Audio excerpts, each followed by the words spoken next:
say ya him fan dey kwa yi ana no a ye share bi no eno ye ofen so kwan so boa yeah ofen so tete re ho no me see ofen so me hu ka bi ho na ye sa no so ya ka ya ka me yo system kana otimi fana achia say Tower of Babel yeah and achia na kano esa so fro bepo yeah we dey course so no and I'm say yaw ka o dey be so wo ko no it is sad it is sad and grata no ye de brem hene nyakwa bro no man so aka makra sha say ne quickly I ne mafa daily guide the Boakye what's saying na Alote Jacobs na obonkomo no cheche mo say NDC be election 2008 na omusho mampeni dada kufo nyuma power ye na Samuel na Central Region or propaganda secretary no be chairman nto mo transi dwi hu say da bi omusho president kufo performance no na omka say no na omo de development no de campaign o belusu to so mutimi say twetwa ntro kakra ya toto no so ntina me mba ko ye 5 million bribe bia omka say president kufo akwa no say na ye nkontompo ni bia e na ba ko so omka say on Saudi Arabia eni ba bia akwa esi efra wura no Gazaya Iraq Gizayaji yes one now on na ko wonta for near there na was friends of the truth and Sam Alaji Drusu Baturi I omugo shia ma me no airport on intafo ni nyina be ba do enti alotesi na ni nyina ento propaganda enti na alotesi enya ndey enti okama o mahunne ma wa ye twam sese wasa enti yemfa ne bone nche no anasa dey o seto da bia nipa obi say remorsefully so wonu no ti o pe maka alotenya de o wodi nyame di ti ene onu so anya baabi aleta wo MPP alotenya baabi alata wo MPP amai azeba mafinum bi wose woni tanya ma we ya na me pe obi free party mu no oba no se hospital bi ni ade a ya na emesere senya de esi ya nka beka enye de esi ya esi esu nti na wo ka enti wo ka kire se otwantoto mampani kufo so ti si ya 2024 can he reverse the amount of votes and crowd because of that anger omo to abeti MPP yeah ti oka ko si say 2024 before now no de o ma yo say obi free party mu so oba no o ma so aniema kogunu so ni ajeje no so kazamienko nti oka de akosi say ye be election 2024 no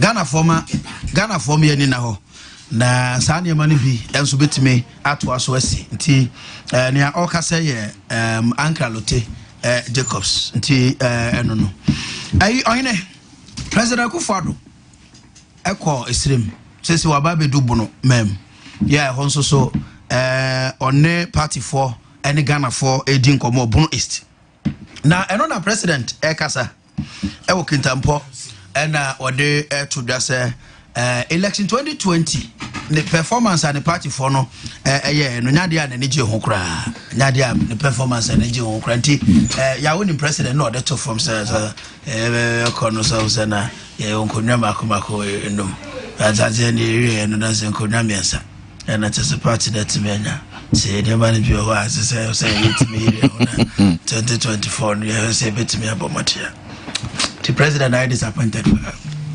that's naniabre no but I reflect across the region Osha president was input on the rural election any party machinery or my the moms or move and come the same pass or my castle fan campaign or team money in the account to the bank account to president yet 2024 more musempa to our one for the uncle be as ultimate kind of player me aka to ano shame nti ehun sem ne bi ewo delegate afei mampani ko shebo ewo prime ye kapra na me kapro west ye prime traditional council and traditional area Bono East na kodwonya ko otoso miensa ene wo impopropo wo pra ho na o kire se o mampani Akufo-Addo se obema ni din se o se ade ayo ana wo se ade a oyo ene so mampani be catch o se o mu dua banche ho pa nti obema o starch factory ampani ampa and one visit to one factory no starch factory no aba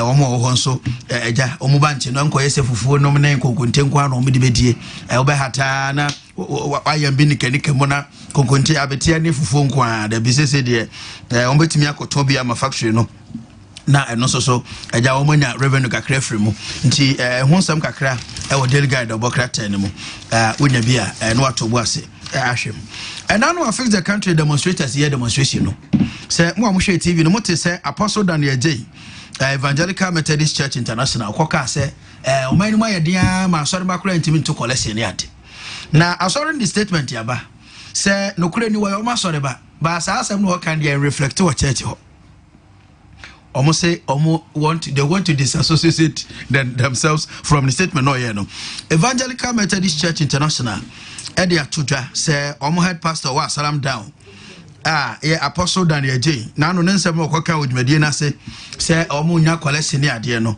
aha na mo hwe TV no so mo TV na mo hwe no o say asori so mo twa ho firi ho kura na the other say asemba ye administrator Samuel Pedu and odi ne sasha say collection kura na say timi ba asori ho amani boso omutime dia tete tight no me ade di to so dudu ni ade nti no ne ba pa ko gina ho a oka no omo hu ba bia se popo bibiri na achi na no oka nti anu nsam kakra so wa ha ayi yesen hihye bia koso wo Ghana ni Dubai ntem adanka ebinum ani age say visa free but enkra ba no pe ni say processes no mo hye dan wie enti omu gina order 140 ne 183 of parliament so na INCC senka yabo ama el passport senko be say yebo ayi Abu Dhabi prince idin kabo ama person ko prince ono so ne ko business ya kaya afa the passport wa senka Dubai here come dan kokko eno no mo chese hye no ensheda enimu nti we daily guide national secretary and general secretary edema MPP John Bodu na autonom ose nchire nkamfo no but we dey obekamfo no kakra ose MPP is champion eba social intervention dia omunisa sokura enti ehonsam no kakra ewa ha delegate abobo so oyne okay keep abene kutam ma fa daily statement Bokrata na into aso akontana daily statement Bokrata no de eno a robbery bi e course won krapompene mantamu a aposifo eko ya omo no de ko face no na yesem rantia miensa aposifo kumo no ewo opabia ye ben airport no omo chesem rantia no ada aposifo wanted list for several years ni a na omo epe omo na nyame a ompe bone na oso mutisi mo ntreso enura na nkomo kwa korobe eye businessman bi ene yankopon pa omo hontuma wo mu di kan sane tuo edigu police for no so na jese fa keto abeje kese na police for no so o za ene amoso monye kese no awrade soja for no mo nko friendly match na soja for police for no mo tako oni am Roberts no o sa ko pa so my fisi akrofo no kuku o mu bi wo James Sarah mo nyejo is it the whole issue they say wo no mo pe o di amon I catch you say you almost shoot to kill the mom kwan out. Every Roberts will got it is almost to dia. Hey, Omunim Theodore Junior. Almost Sandy Goo, almost so net 10 and sada form. And a 2 be omoka gang no one say and come up a poor man who come fetch them. I call Massadro Munina. That's a common you oh, say, yeah, I see and 2 to fetch in you are near their man. No, their man, no. Was on the material. I don't know how anyway. We are not to provoke.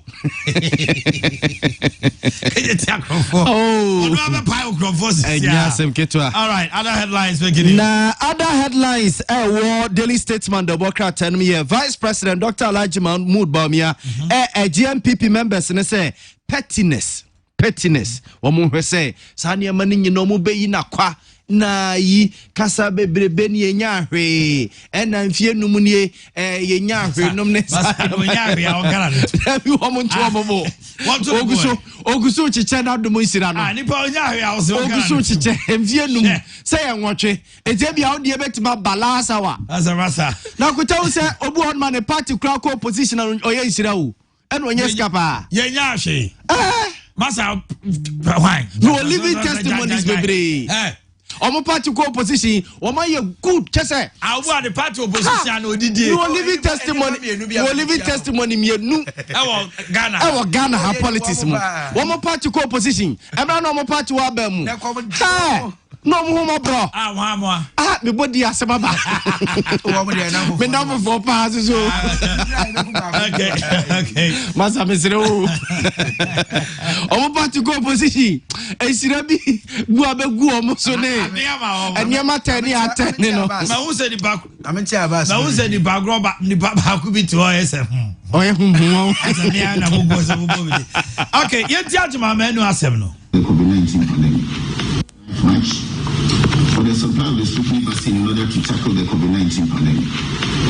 As you are aware, that we have already expedited the first delivery of Sputnik vaccines by supplying 20,000 doses to Ghana. However, since then, we have endured a series of challenges due to the late delivery of vaccine and limited availability of stock for both component 1 and 2. The shortage of supply of vaccines is a global issue and a challenge being faced major vaccine suppliers. Furthermore, we are working in collaboration with our partners and are continuously deploying our best efforts to resolve the continuity of supplies for Ghana.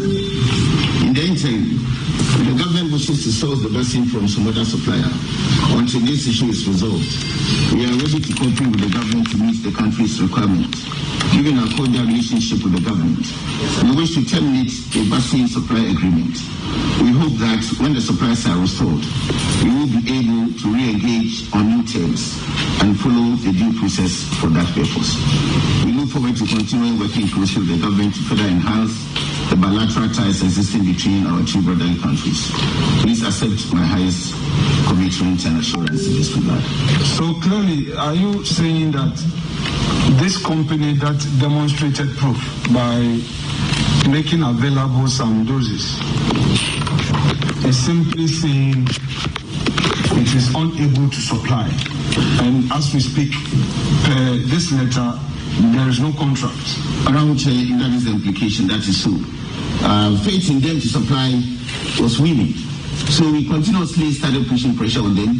They gave us July delivery, and it's like we have been pressurizing them to give us the vaccines to no serious avail. And then yesterday, they said us, actually they gave us verbal invitation, verbal notice that they will not be able to supply any longer. And so requested that they then terminate the agreement which they had actually done. So as we sit here, I believe there's no contract between the two of us. So, Honorable Minister, what becomes of the payment you've made so far, if any? Around to the best of my knowledge, we haven't done any payment as yet.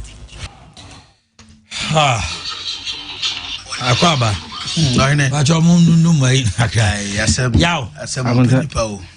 I don't know. This was a clear statement. To the best of my knowledge, no payment has been effected. I don't know who letter now. They are coming bro in the first kind of and bisa abu amase.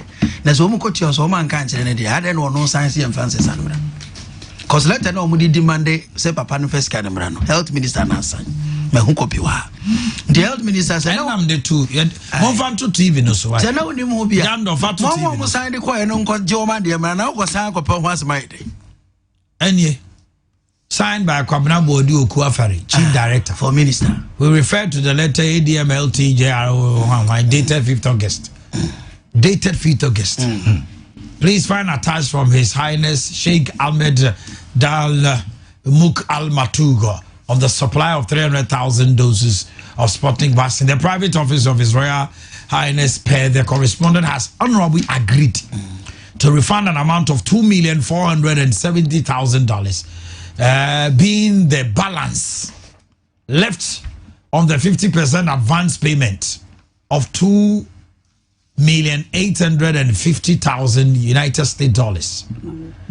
As you may recall, the private office of His Royal Highness supplied 20,000 doses of Sputnik V vaccine out of the 300,000 doses expected of the first tranche, amounting to $380,000. The Ministry of Health hereby requires your outfit to provide the bank details for the transfer of the amount, that is 2,470 to the government of Ghana. Yaw. Akuyako. Abronma.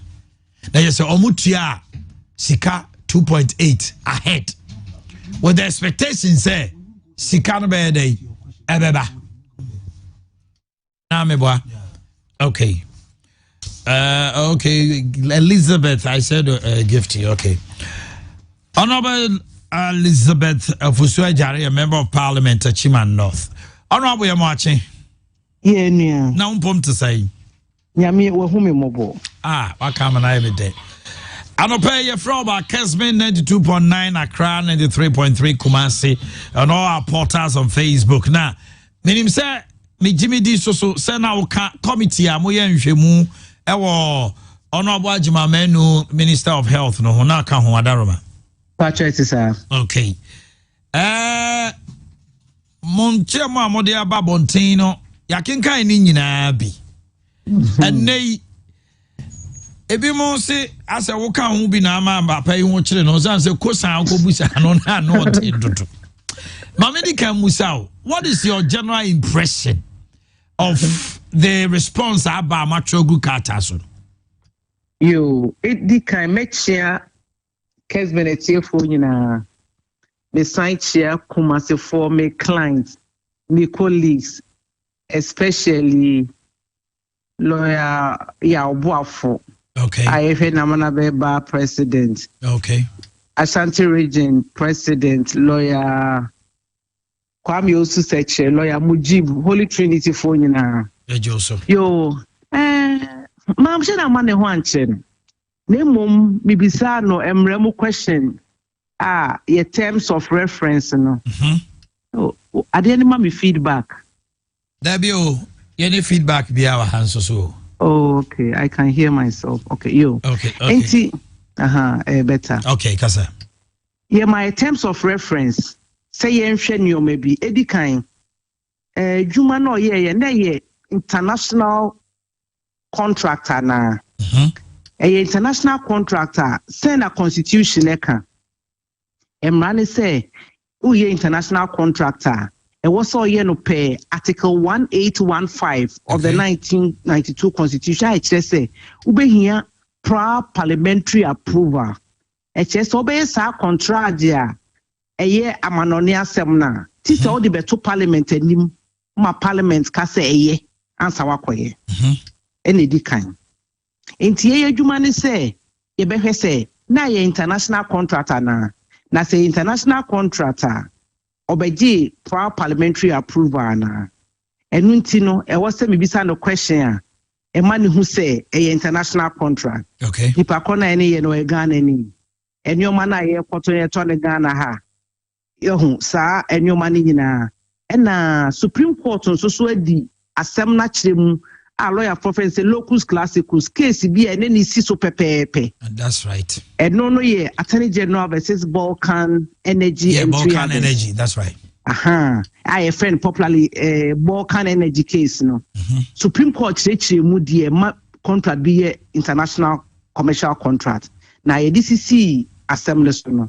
Let's say pepe international contract. And okay. Me bisa no say aye contract international nature oba parliament na or this is said there be etosubium Attorney General or MPP abayema enso so extra kraka ma like advice I no so say a international contract intino nanko hia parliamentary approval.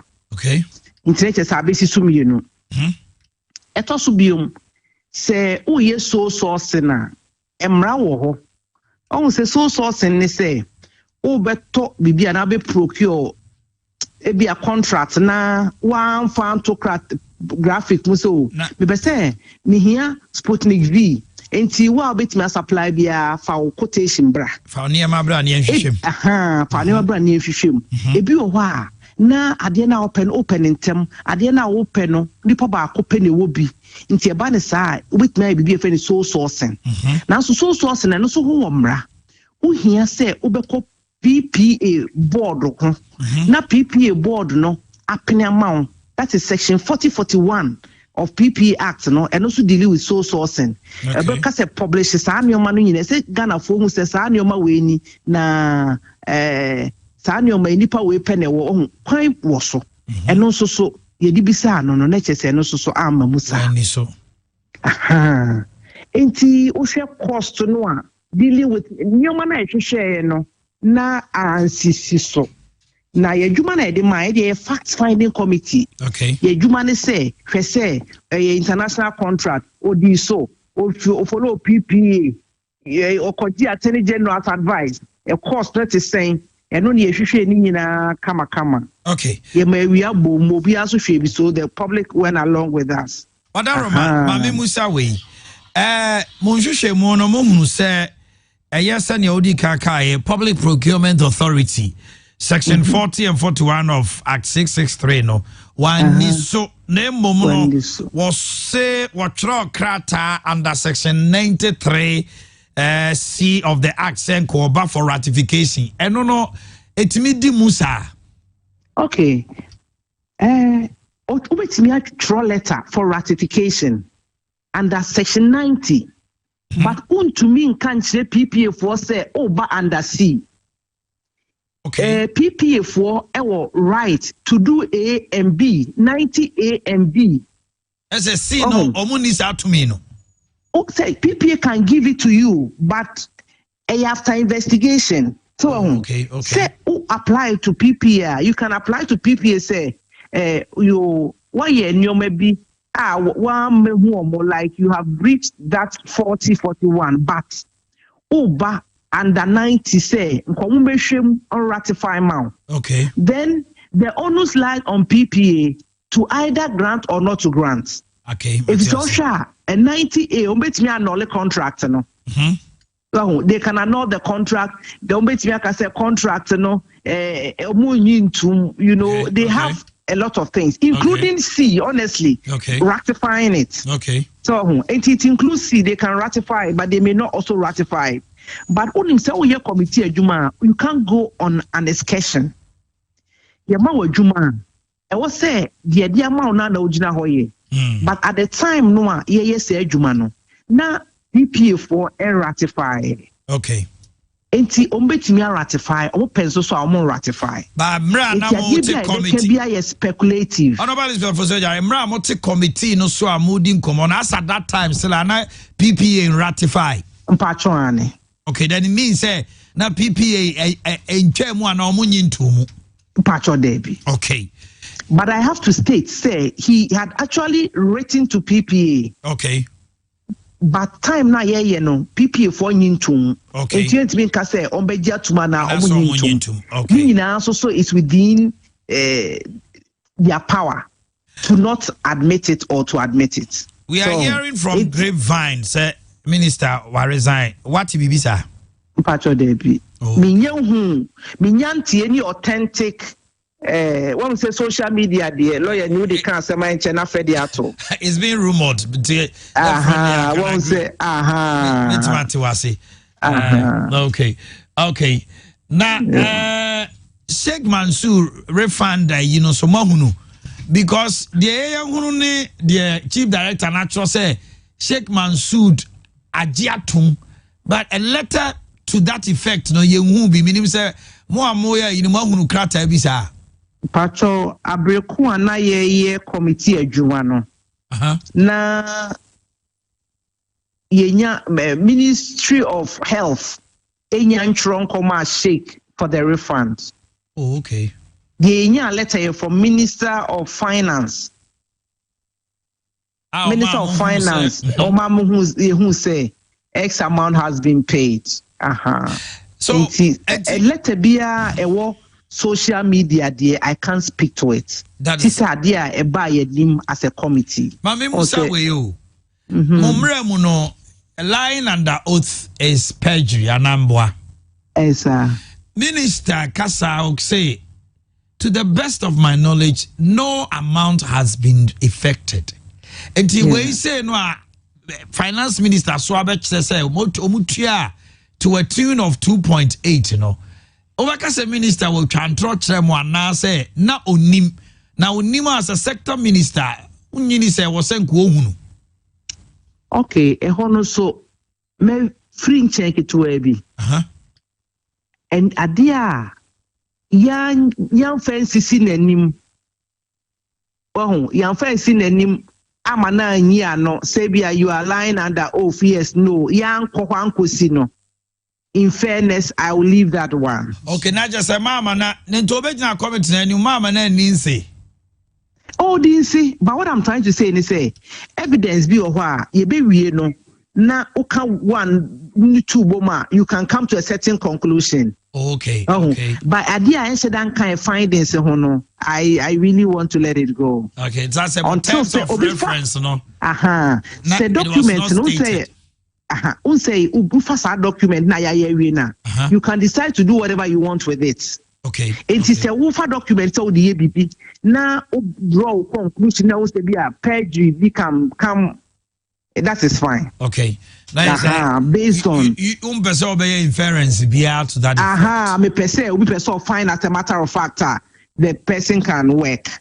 But for a terms of reference ne there eno na makano violating 1815 40 41 PPS. All right. Elizabeth Fosu Jare anopeme da wase wo mra wanyane atwetwe komo. Me so me da wase mafiku masefo pa. Ya no afa Hawaii. All right. Yaw. Honorable Elizabeth Fosu also a lovely person. Lovely person. Hey, mama. Women constituency. Anyway, we are trying to get the Ministry of Health PRO because it's in grapevines. And in the I say, wa resign, whether it is true or not. I'm for resignation. Yeah, social media they would agree I'm for resignation. Who found the list of ministers? It's go for you man. Now CEOs, what my form CEOs.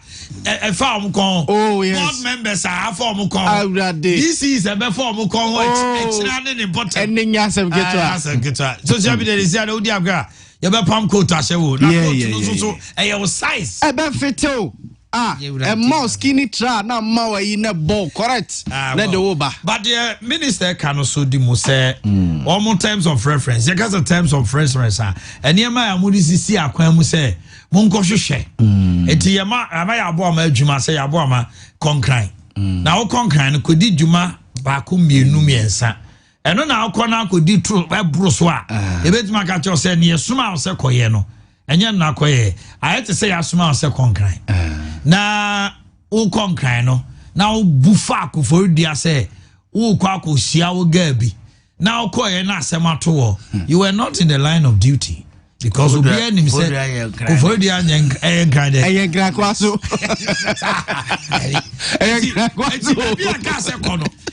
oh, there have been cases in law. Yes, suma driver be say on konkoye bibi or baby. Obi him say be our tanoso no. Yes. And okonya accident we Boakye. I was just so. It was answer na day. Yes, kotano so ade na yi. Oyene me ka judge bi a, omoma rule bi a, okolo de ni mum.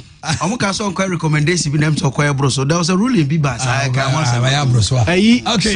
Shraj versus the finance minister. Yes. Issue. Na bibia. Joseph Wita Shraj boss and issue finance minister na issue no it had to do with the bond bia yes Edi obo man here me depa Franklin Templeton your friend say Templeton hey one omo issue bonds bi na ho ba say consultancy and papa ni we no sa kwa we so declare the assets no the assets nyina no declare what's got to do with assets and also so that man for because Auditor General that time yes Domlevon so na ye the documents amano they no also release him out with that is it some people were wearing some glasses the Ghana technocrats no say Ghana is sweet there's politics in them Ghana is sweet on my way obia want interest but I say bia ade na obey no so ye ma ne bro so na in the end e bia be me ye hunyema bi asiesia say ye that is where there's a problem where there is misapplication of funds. Maybe you were asked to buy a tie purposely to help company. One fan top. What the kotobi be fufro. Do at the chrono crown so be a company. No. The issue is, did you apply it judiciously or as expected. And if that is the case, there, and there will be no misapplication of funds. But you'll be a application of a lawyer Kusi. Maybe lawyer Kusi has a version on it. If lawyer wants to contribute, maybe a lawyer wants to contribute because Mr. Amo, farming code just so quickly. Now many Vema Plus and Twaso and Freeha. If lawyer wants to join us on 1 or 2 next week. Oh, you're recorded. Lawyer serious. Recorded. About no moche, about meeting crown. A job him. Oh, Henny. Who make up near me fende. Oh, Henny. Your makeup is nice. And your hair, everything is so nice. Oh, Henny, Medas. Maybe I will call Monsieur Fru or Yamiadum Boko. Sell life in your makeup. There be like, no, my church anyway. Oh, powder. When we yet to. When I will beat me, I know I need yours 1 minute my fruit by dodo. Ah, okay. I will Ochina, I am full. Ochina. Lawyer William Kusi, ne papa. Yes, Siena, okay. Lawyer Prince. Lawyer William Kusi. Prince. Wow. Oh, look, Sina Nisunya. Back with the one year so for the dear Nala. I don't see how it's not on board. Now come on, my good. We be down. Lawyer, see, I'm a fake radio, Yenukrana, a bufuaba. Yakov, just Dr. Emibons, Namadeno, a phrase. Namunina mupe baby afe. Dr. Amibon should say, Mimko Jasu. Na Army Scientific Eba Hospital. They said the Apejam we are in a hospital precope visa okoha. Bibia we here Ewaya Sabiano, Ubenya Biwo. Won Fidia, what is she depending pedriemu. Now what share at the Kwa Hawo and South Crampon when we are diano de Namsha Kofabaye. Dr. Amibon should create dropa etika hwe. Now Waba Ubu say yo ya, what's hepatitis B. An answer stroke no omadia so be call Dr. Emibon so no no kwa ahwe na ho betopa kejetia woni zoo ene die no hwe ya adisia market no wo be ne pa number obetimi afre 0277001234 wa bie enkrabata ebe se edunwotwe e wo Ghana ha emfacho anyina afi La Precious Academy e school me kan form wa me wogidie wo mumu efisa achechefo no obi akra na body krata wo mo nkoda ho adaje se wo ko school anaso do be ko school ko ba bia achechefo no enti enkoda ase na wo mu nim enkoda eye omode aso be call La Precious Academy wo mu use hybrid for omo curriculum no ene dichira de omode aso be ko school ho ene ma nkoda sua de pa ena egu La Precious Academy ya gi free 3 months ekopim 6 years enti obatan ye ukomu be ha wo papa da wo start adwuma na ubetimi do ba no akola Precious Academy owo ebu akwa ensunya meye fra 0547 526 464 nane La Precious Academy penny for and more and como to pay was say a bet to pay ya nina a bet to us Dr. Solomon and I was son one was here tipa ye one am beach chon and answer one am yo ya can one better to pain capsules and no and a babuau a bema one am to nako na ya for to pain ointment and sukosifie ada wo widie mu tutu ada wa brepa wo dwom me na nanu am wo dwom ahema for ni dwomfo momo modiana mto to pain ointment yaw ni nyina wokoto dwe wona nkonoma anu sisi maye fansasra ho keke ebebo se ya na afei ho adwo afei aye prostate cancer so diaba wase John Soboko obi a wo John so a wo bre na wote yaw ewo mu no koto prostate cancer ni bi na ebebo wo pa enye na ewo calling na keba any herbal shops bi ebenwo Dr. Solomon number 0245616028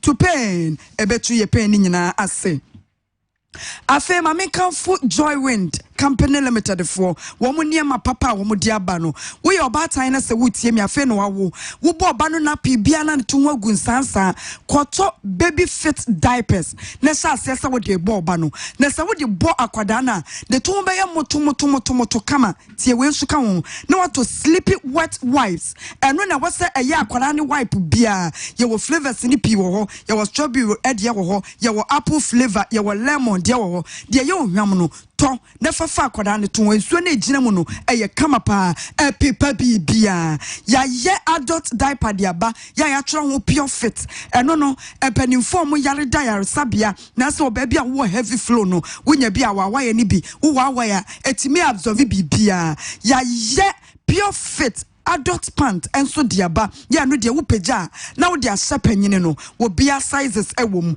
eniama 9 wey na joy wendfo adiaba omode aso befre 0244 278373 na baby fit diapers ene niama enye na ewo Kumasi kejeti adwa kase mu de yan so de din no betu tirim wo so baby fit diapers eno na wonsa ebeka afi Verma Press Company Limited wo mo beba na enuamienu a wo beka ho asem Prostavite capsules any S drive capsules momodi anso be yi wasum na watie ne yie S drive no eho na me feeling wo ti say be ma wo bete da mo ati bi no eno ne ye ka ho asem be ma wo twika yie enya de woni nam tantanoa fra doctor e was 0244 370702 ni no ni de enya na e wo heba shops bia afa me yan kan foma se future life e aduane ankasa aduane a wo di na esa wo nyarewa wo benyampo se aduane a eso ne sone eniema fibia fini paduane mu ema ne besene ko eye future life ya sheda sumnuane nuro bese dunkono amino acid 19 amino acid omega 3 ena afensuko a eye inulin ni nyina bi ewom ene 23 vitamins and minerals wonya we wo baby age some future life aduane ni mu wo ba blue yes security checkpoint ya wo mo so agibi ton princess agibi ena afi wo ba kejetia new kejetia wa ko Floyd shop number 50597 omodi ansa wo beko ho na onso akwakoto aduane no ebi future life eye aduane ankasa multi credit service alone say woje besia wasa bank bi no a wo mata wo so say sika crashim aya wo jebesia wo banka eye accredited banka wo bia fa wo sika enwane efa wo dwetre enwane eye multi credit say wo mo ye group loans yesi ankeka ye hummom te se kuo ni emra ni emaje besia ni efanta yakoba mu ekoma adwadifo ekoma wa wo kokwan so ekoma obia ya wo pesika muka mo hwe na mukeka mo hummom na multi credit de yaka ye 0277 712 888 na woni multi credit emonkomo adom natural tonic mojadro papa bia etimi siesie yen eme hu yakono adom WNG wo ba wo begina wona so style bia no wontimi nye fisa wonom adom WNG apipa odepo anu afiri ho afede wo teda wo mpam styles bia wotimeje ya wo mo hwene mamade aso be ko heba shops bia wonsa ebeka bi afi mayen kamfoma se PM capsules wo mo krom mema no omo okrom PV capsules ma yen ye wokrom mamade aso be ko heba shops bia eyi nam yade afiri ho na ma oba ene bema agina na so mema ne de eye Patrick Man PM and afi oba ne de no eye Patrick Vitality PV capsules mamade ase wo be ko heba shops bia na wako akotobie afe Dr. Mensa Dr. Wonder and I make for no at Yamau.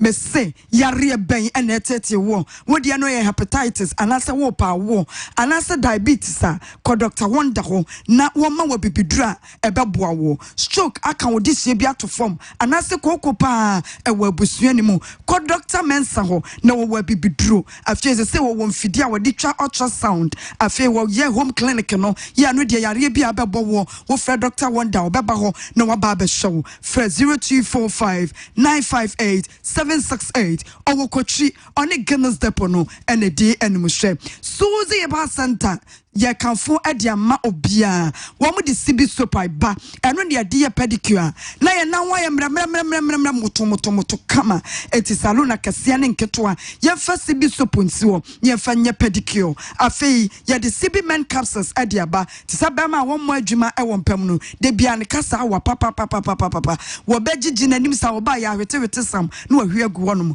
aye CB eye women capsules nso ade aba ya ye so ema yentimi enko ekwan so yie ya wo ba wo de poetete wo ama echen ni wo de po bi ene de keka ka ho ukoto CB women capsules eno so ebeboa wo pa enroi enye na ewo heba shops bia heba shop bia wo beko bia no wo benya siwuzi heba center wo mo enro ni bi ewo ho na wonso so wanonom afi yemfra 0247111671 na moni suzi for emo enkomo Omanhene Yaw Boakye na ye money show yi me ma me akosua echa wotesere so pa ya kire se wo ben oda ho no a ma me yes won fa money show yi eni agro kranti obapa we efi money show crew ni nyina na ye de ema Omanhene Yaw Boakye abrono ma okay so bibia bokode yankopo adum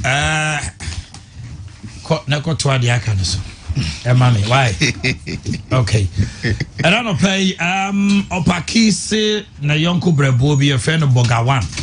And na woda and say happy birthday to Bogawan. And I'll say more grace to you. Hey. Bogawan ampa. Okay, so Bogawan, today is a birthday from the Pac-Man Opaki. And this one too says happy birthday to Emmanuel Afrifa Boating, aka Chairman of Mampong, from the Boating and Afrifa family of Kumewu and Mampontain. You are 60 years today, and also so Ewa Honomo. And those two beautiful ladies. Beautiful ladies, me nubi pa 3 years. Have you seen the beautiful ladies? Omunye easy cry. You see a friend omo. Happy birthday to the twins. Beautiful ladies. Okay. And Madam Patient Carson of Dompasi MA Primary School. Samuel Sapon and the way about is in charge of sounds here. I say and okay, the beautiful ladies are Ivis Haley Boakye and Iris Kaylee Boakye. Ivis Haley Boakye and Iris Kaylee Boakye. Auntie Sandy Ade. Hey, happy birthday to you. All right. That's just that. All right. Vema plus 4 hour hanamo. Many I want to say. Omanhene Nyankopon adom me ho ye. Onso so somebody sent me a piece this morning. Oh, okay. Yes. Let me say very good morning to my sweetheart and Nakuba. Now, Unimade, Debbie, it's how we withdraw and spend dead people's money. Wow, that's a big issue. A revelation from a bank manager. Wow. I'm reading the piece and I am like, sir, yeah. You are stashing some money at a bank. Yeah. Worth millions. In a certain account. Yeah. Checkbook BPO. Also, you see, some of the banks, they will never inform any relative or a yeah. They keep quiet. After funeral, no bank manager,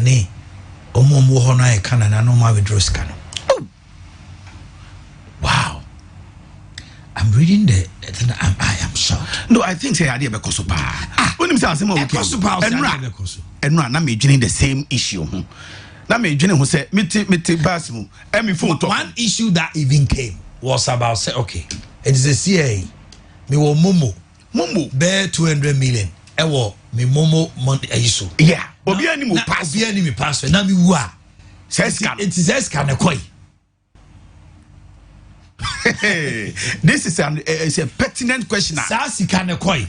I was here hwehwem because we want can tell you say was sika na o feli momo form no o the next of kin hye so ana na next of kin wo share no password it is a MTN for this man contacting no obeda who say na sa maame na ni abre na mo pe bosia be wo yi ase we ho we asem kase pa ba ko fa de aba no but me da wase bebre me chia wo no ye tiefo ni ahwefo nyina asem o kama me ma hyepa no na me dwene hu Omanhene.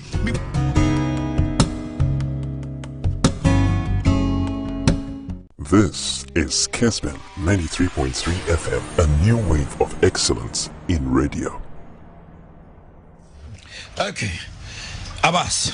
Yo, Omanhene meda wase na mamemfa akwanya we so na menchia adofo a ehwe yen na omo se tie yen ewo Kessben TV. Senya o kan ye no, am se no mampanyini ahye entoabo ase o say Ghana 16 regions ni nyina wo ba bia na ba bia o sha say Upper East na Hinkru ene Bogatanga na wo ko ye one nananom atena nkonya twetwe nkonya no twetwe nkomo no no de to animu say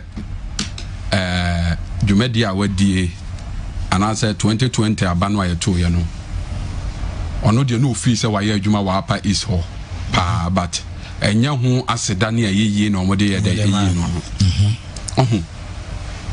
results are Omanhene a free Upper East by 2020 elections no. It's a vindication of a year and Sembia NDC ye war opposition here the near can. Ubibia Omanhene knew a bit about the public policy making process no. And him say one major characteristic of every policy biano responsiveness to the needs of the people. So also ukoye adie bi dia bo nipa e wo say ya adie a frankofo no aye de abrabo ho ankasa uko Upper East ne Upper East na northern sector no aban dwumadie ba ko a na what direct effect on the people no either one district one factory one district, one village, one dam, and then planting for food and jobs. And one district, one factory. Or might not see about Bontebe car say. And someone before a can radio so my one district, one factory, one village, one dam, particularly one village, one dam. No, a sika and a binary day air to go because the whole idea of one village, one dam, then say it's amantifid wa juma ni padodo ye eyekua na eya na esan se epesia enso hu odene nti no ye be ye dama ebe ma woni ye wo ho atimi aye all year round farming enyesa na abanya tabiri sika Omanhene na also di akoye dam most of ade na also aya na ye dam no na ye de aso na adwurudwuru form keke na nsu aye dey akotam ye bi owura asame jamfi ko Upper East ekogina some of the one the so-called one village one dam ni bubu twaya em yehunu say en ade no entimi nservo any useful purpose we how akumse na no ye Minister for Special Development Initiative ye ka ye na obabonten be ka say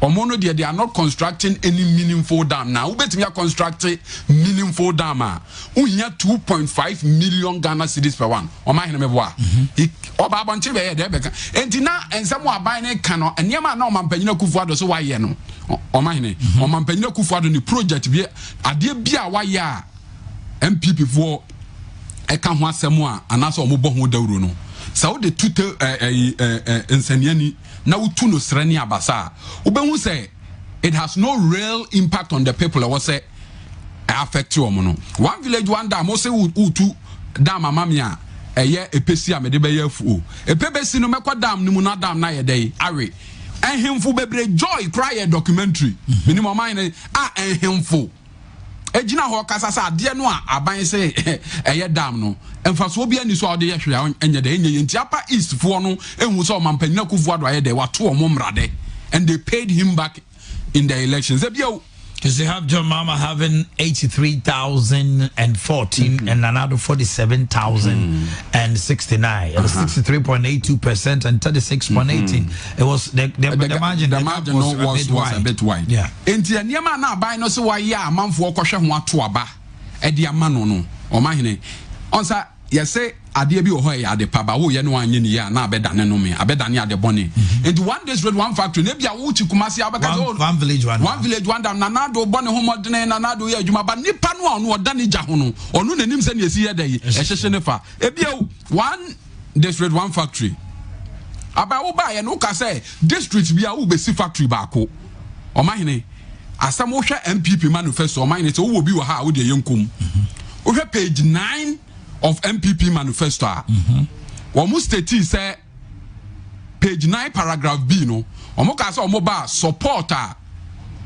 aban atwa mu ko omo de ma eye existing industry no ombe de omo be ma bi e na obi a kire ko page 10 omo sa ko state in wo paragraph F ho say omo ne ankrankra be ka bo ma ye one district one factory not just the promise to support existing was in twofold. The promise to support existing factories was not one district one factory. Abine kas oba obesi factories muno chia because Omanhene if it was about support for a year existing industries there and your mampanyu kufuado na sha ase Omanhene guys and mampanyu Rollins ne will be a friend Edifan. Yeah.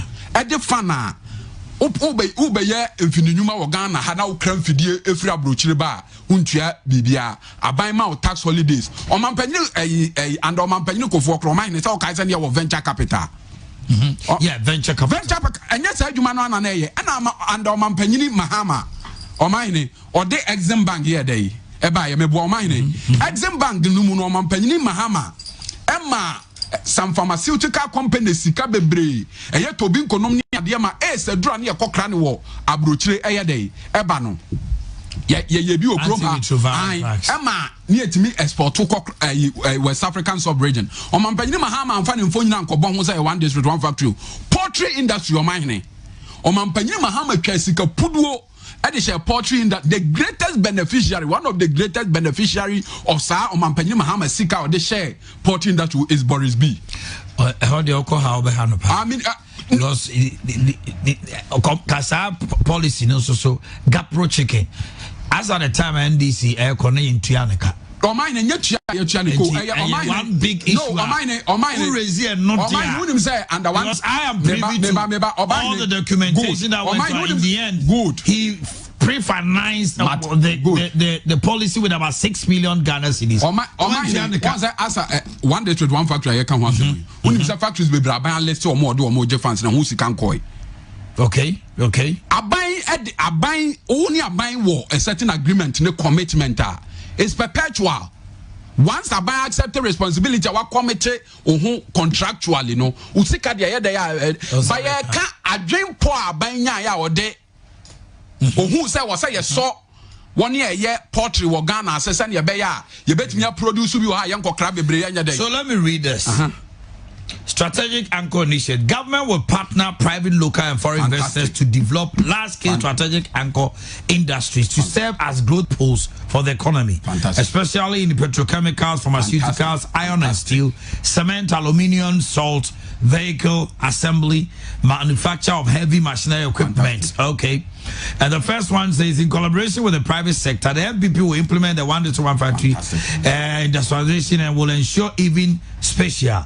Then the next one says, in collaboration with collective effort, will enforce local content provision. What it means is that your existing companies and they will also create one district. The promise to support existing companies, no, and no, one district, one factory, no, per the distinction of one casa establishing one district, one factory, need almost in collaboration with the private sector, no, or mobile factory, no, chiang, our district, Ashanti region, or more chat by.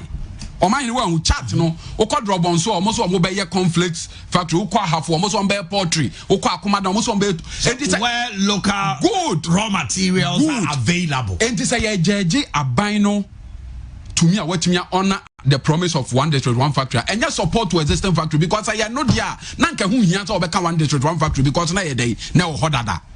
You get the point. And most of eniyama na by that no eyema factories e wo ho sesi and say one district, one factory because under Mahama factories near more tax rebate. Okodrobon so a company bi e wo yete in 2010 your friend of mine forestry NDC all ban in video dey be yes and money no dey by free and the NDC but MPP say omonso yes be na one district, one factory. That is not what you stated in your manifesto. Enti obi wa apa is now onya gidie wo mu 2016 say wo be see factory e mono chiawo na wa mesi obekwa koto abetiawo last one free education Omanhene. One of our by flagship programmer yeah they budget super free education but it's a good thing because NDC you should be as establish the infrastructural base na yenim se bema the take off of free education aye the aye smooth but by way by Omanhene said you was afa so awoye na ne uba eko free education Omanhene uboka chance abra na education in free ti Omanhene me wo fa se or SS2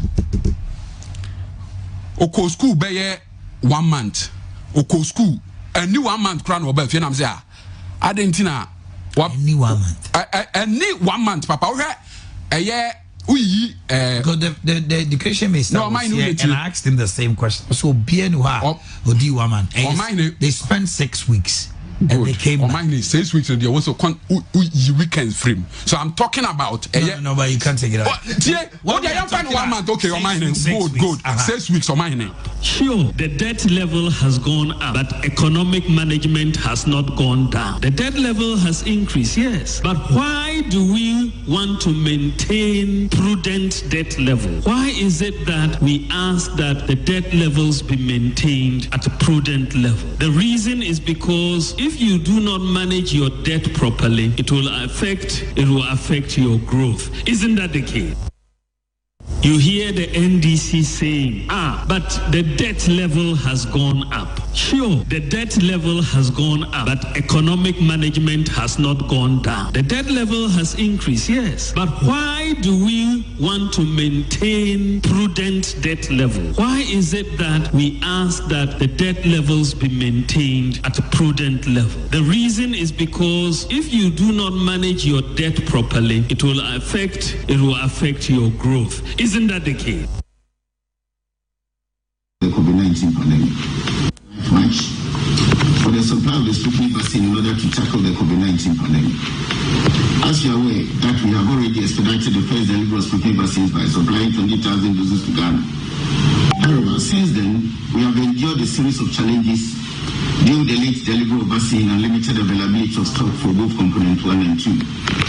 The shortage of supply of vaccines is a global issue and a challenge being faced major vaccine suppliers. Furthermore, we are working in collaboration with our partners and are continuously deploying our best efforts to resolve the continuity of supplies for Ghana.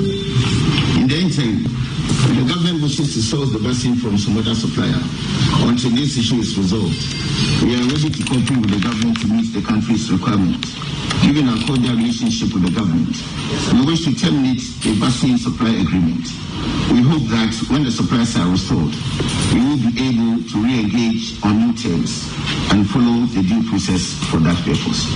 We look forward to continuing working closely with the government to further enhance the bilateral ties existing between our two brotherly countries.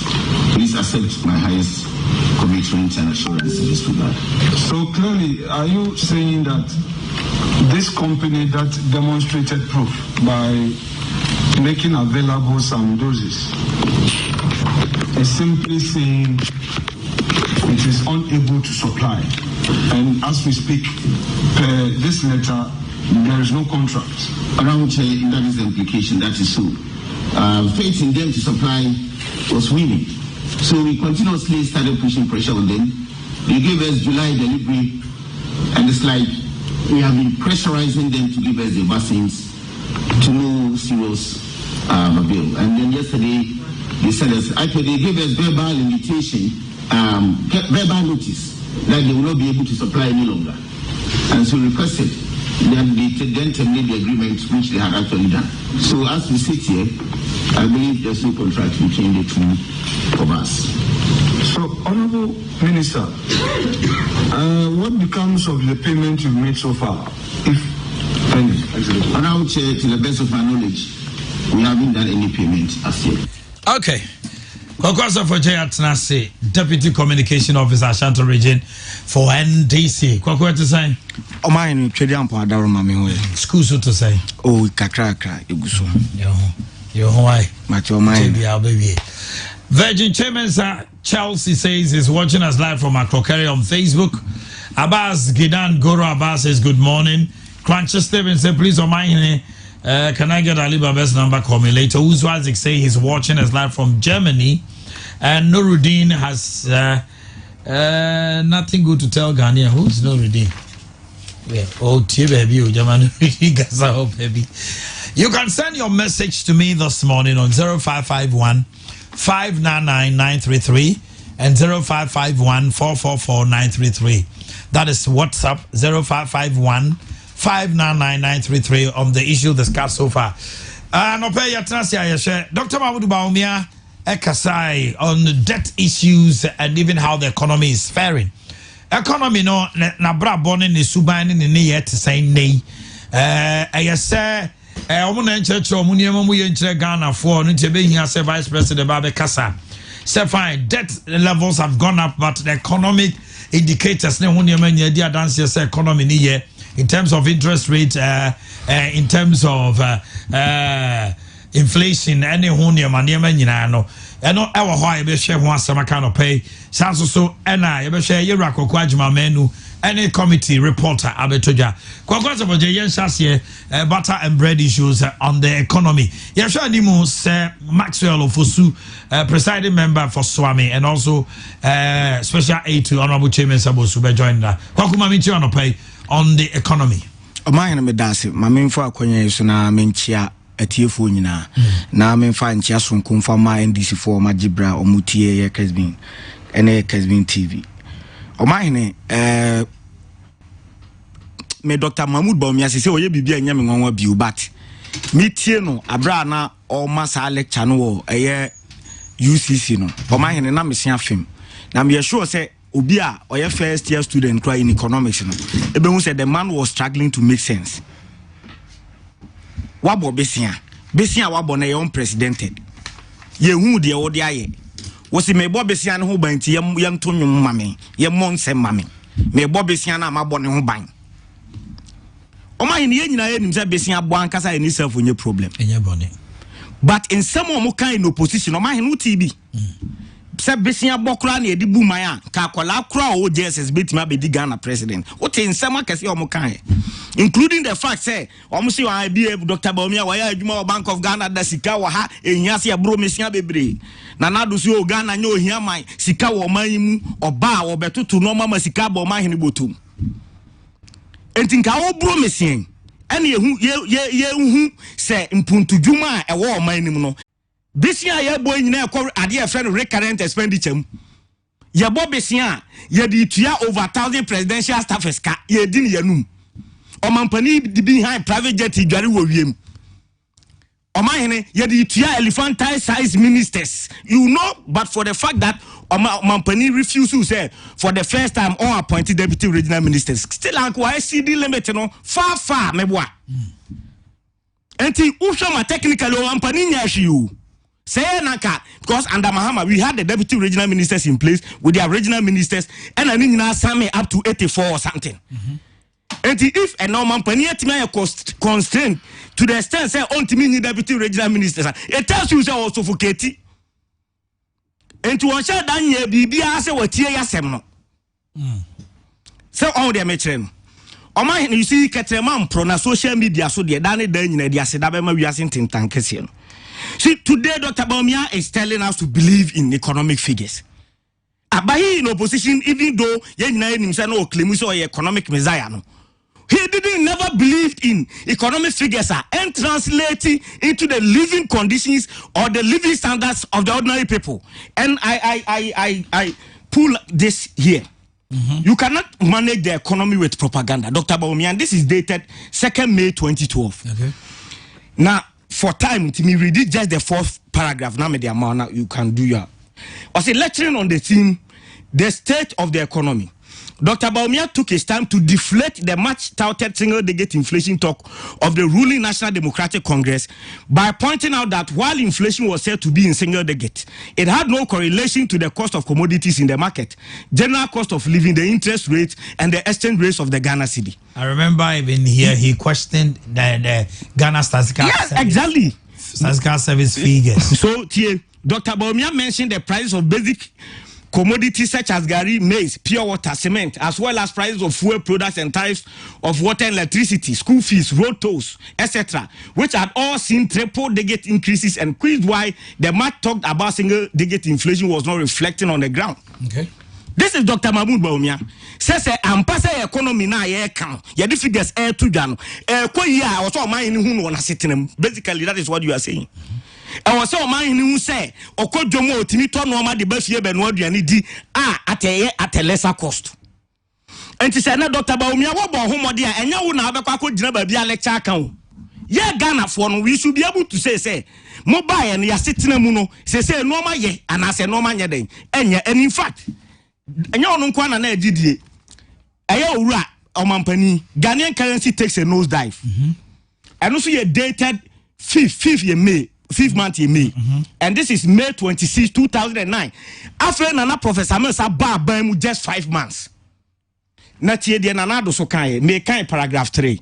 Nana Kufuado said that the cost of basic food commodities such as an olonka of gari had moved from 1 Ghana cedi in January to 1 cedi 60 pesos. Olonka of maize from 1 cedi 70 pesos to 2 cedi 50 pesos. Yaba Bamu in 2009, ye need Busumi Numkra New, Nanado Koye press conference. Sagari Buokosro, Abrobu Okosro. Where we had a famous doctor. Yes, Dr. Doolittle. Exactly. Until this crowd, your Domama, their channel said Domama Crankoye major press conference beyond last year at them. But and net Dokno, you're saying, near 2 cedi. Dokno never 1 cedi bill. Abro 120 Ghana cedis a bag in 2016 and then 500 Ghana cedis. Omanhene me buy ya me bedru Kumasi na msi mami nkodwo. Hwe cement average price obi beka say 28 but I was like yes average price na 26 Ghana cedis and then 50 Ghana cedis cement. Yes true. Omanhene petrol crowd you almost 30 Ghana cedis a gallon. Eno de e depend o ba bia obeko. Omanhene milu ani aton 11 Ghana cedis and 18 Ghana cedis. Omanhene ideal make na 2 cedis 50 pesos and 4 cedis 50 pesos. Title sardine na ede. Enwa na ye 2 cedis 50 pesos and 4 cedis. Omanhene Uncle Sam na 28 Ghana cedis and 45. Titles for Omama David some dem me come asem. Gino Rice na 45 Ghana cedis and 60. Aya bidie bottle na 20 Ghana cedis and 50 Ghana cedis. Bidie. Yes. Bisa bidie bottle. Omanhene LPG are feeling 53 Ghana cedis 14.5. Omanhene and 95. That is on the average. Metimiaka opeso feeling in my 110. Yeah. Omanhene iron rod 12 mm 1 ton na 2,600 and 5,300. Omanhene there for the time Timiko magazine. Omanhene Sanyong engine Sanyong na 2,500 in 2016 and 3,400. Omanhene Pijo the omde Trotron 2016 engineer 5,500 and 8,500. Omanhene Hyundai Grace only Hyundai Grace na 3,500 engine and 6,000 Ghana cedis. Omanhene Pijo starter na 150 Ghana cedis and 500. Omanhene Reno on Saka na engineer 9,000 and 15,000. Omanhene Kia Reno also on the Kia Reno and so na 9,000 should to go 15,000. Ne back as a Reno back as a 3,000 and 7,500. Omanhene ne starter na 300 and 800. Reno alternator na 300 and also 800. Kia Mighty na engineer 2,500 and 4,500. Matches na engineer 1,400 and 3,000. Omanhene Santa Fe na engineer 2,000 and 4,500. Corolla S na engineer 4,000 and 7,000. Corolla 110 na 3,000 na engineer 4,500. Cambria na engineer 6,000 and 8,500. DAF the Omufren SF Power Pack na engineer 27,000 and 50,000. From 27,000 to 50,000. Omanhene told him cable meter. Yeah. Cable meter. The energy commission had to see and find wire fee. 1.5 I had the year light, you know. Now quite near 75 and 155. 2.5 I had sockets. Now quite near 120 and 220. Omanhene made the call a fertilizers. Urea near sister Ghana and 170. Ammonia near sister Ghana and 120. We decide near 12 cities and 21 Ghana cities. Omanhene standing fine. What would this car better air condition? Standing fine now. Omanhene need 85 Ghana cities and 120. Orient ceiling fine 110, 210, more than 100% increment. And now Ube John say more say economy na ye dey na asesa. Omanhene and the exchange rate no pound enu 8 Ghana cities. And the euro no enu 7 Ghana cities. Yeah. And the dollar no enu 6 Ghana cities. 5.95. Enti would Omanhene uko alaba. Ye dey be more says. Yeah. Depending on how much. Yes. Enti Omanhene dey na ye nto nwum fan frɛ wo ho. You see me MPP need to say the me nua masoela betina ha ya. Ka meka se me benya akonya bi agana fo ye pamacha omunya abotre. E bia said the no me kono nye saa na nke ye pe no. But ye guso aye hyehyɛ no ma se Ghana fo nyina ya setre meden ebe yi. Enough of the reference to John Mahama. You claim say John Mahama is incompetent. You claim say na NDC performing. What can sem nyina for NDC so the doom so aba. Now Ghana for so okay and MPP mumra na mo mesakra no mamunye de MIA. So Ghanaians indeed voted for the MPP for change and Omanhene meboa. Yeah. So there is no business of the MPP referring constantly to Mahama time. Omanhene et said ya me no ti hey. Na me yire akosua druwa. Okodomu a na minua masoela hia no. Oh, asafo je kronya be ma papa ja no. Asafo je obo kon ma so 50 oh, mema 100 Ghana. Mema to my papa from mema kum papa sra. Just for je me yire ja me. Waba be fa 100 Ghana na o share no bono farmer say woman 25. Okokan ya o say me da oda so kra ne asafo je na ti a e bia ko ate so ko 10 cedi. Wey asem we ka kire hwan. Unless say o be so kire say de pakro onim nyansa. John Mahama no a because in 5 years record time Yabesia jumping 332 billion Ghana cedis. This year it take year 59 years and sana year born and Mahama free 120 billion 122. But the fiscal year ends in December. Do for December figure now 122 billion. Let's put 122 and then more than 100%. 330 it took us 59 years to from Nkrumah up to Besi Mahama to borrow 122. Now doing record time 5 years. More than 100%. Yes, to whom much is given, much is expected. Omanhene nan say o crusade that we manage ho. Asantema yetefa was habesia chenchenche ni mu ewe. And then now mo kan Kejetia project. West Africa nyina bi ni baabia. Ene ye Mahama no a yesi yem penasem pa ya nto aba ma no. Nanado danko akufuado wo ka sesenye the people of Ashanti region ka what man ya good dadan kanim guase a waje nkanya binye just the high tolerance level of the accounts woman MPP and so stay near by we now wo hwe no ma pa yeti okroma ebinye senka minister bia ba se Mahama peso odware wo wiem enti no ko han private jet no man ni Mahama wa ha kura ni nua Ibrahim kura wa bo ne bra oto ne private jet onko tenam de tu kura na ya asem Okwa holidays for Dubai kra na ya asem na ko mampani Mahama pa penso yes wa high plane private jet 15,000 pounds an hour adan ya no peso odwale wo wiem no man nka kroma ye be ko kroma so body mame na breaking news health minister Omanhene resigns over botched Sputnik V deal. It's all over social media and now they say that they can confirm per credible information available to. I've read almost about 5 portals just as you were discussing the issue that yesterday evening and or tender in resignation letter as to whether Jubilee but Omanhene has accepted or not. There is something me pese munye entwaso. Oh, that way he's bringing something. Way a second time. First one was on the Mary deal and he sacrificed Boakye Jakum. And then health minister because finance minister actually made the payments. Yeah.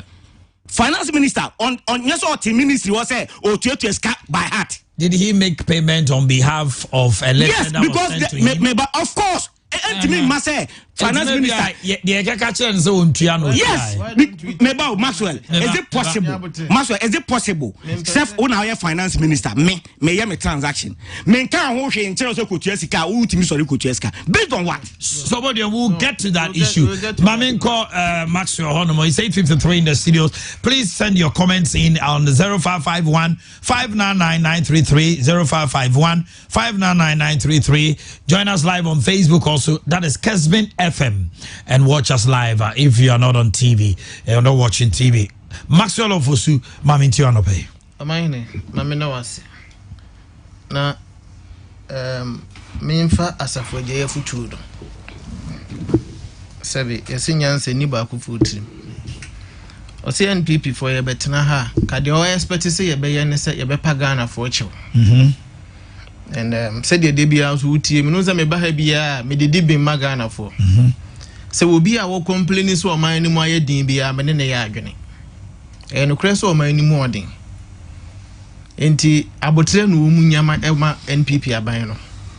Na sabio oman ni mu aye din no. Mfato hu so nti na ama prison ni aye den. Ewre anho. Enti na mabusa Asafo Agye yire se.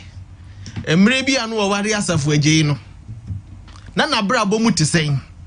Enne mintimi solve woni na busua problems nwie. Enioma mu gusu edinde. Ye manu gusu ko school. Ye sori anopa ye timi didi anopa awia anwumre. O maame medical bills mintimi nya sika me do maame be ko private hospital de. Nanso o maame bosumi bia no ne medical review a woso woko no ukunu minya sika etime de ne ko. Omanhene wate ase. Eti ano ni ade a oban ni bebu nkompo hu se ya hoboa enso ya kwankọ de nanso se mi bu nkompo akomachi a enne yesen enra ndisi form hu ya nwanwa pa Omanhene me be ma o layman's analysis bi wa ha anya ntiatiamu almost NPP ya bobosia ye hunu bi da simple arithmetic ena me be ma a layman's point of view Omanhene President Kufuor Friso ni ya bosia ya say nanya 9 billion meboa 9 billion dollars. Yeah, 9.3. 9.3 billion dollars. 9.3 billion Ghana cedis me da say. NDC Friso no. Na ya bosia na ya say 122. 122. What that means they say NDC the Ghana bosia no bo home mako mpre 1350%. Omanhene wo tie de America no. Omo de bo home mako 13 times. 13 times no, 1350%. Say NPP ebetimi ayiko NDC performance sabi answer ni na. Say ya de bo 1350% say de omo ye no na. E wo say sam link ye bosia na duru 1.64 trillion Ghana cedis. NPP. Me say NDC de bosia no e bo 13 times. From 9 billion to 122. Yes, okay. 13 times. Okay. NPP, yamfa mo you can say 3 times kra. Omanhene what did they make an say? Me ma we layman say you. Mako 13 times, which is 1350%. Which in a hand of the NPP, the bossing bo ho be 100%. Figure then 120. From 9 billion to 122.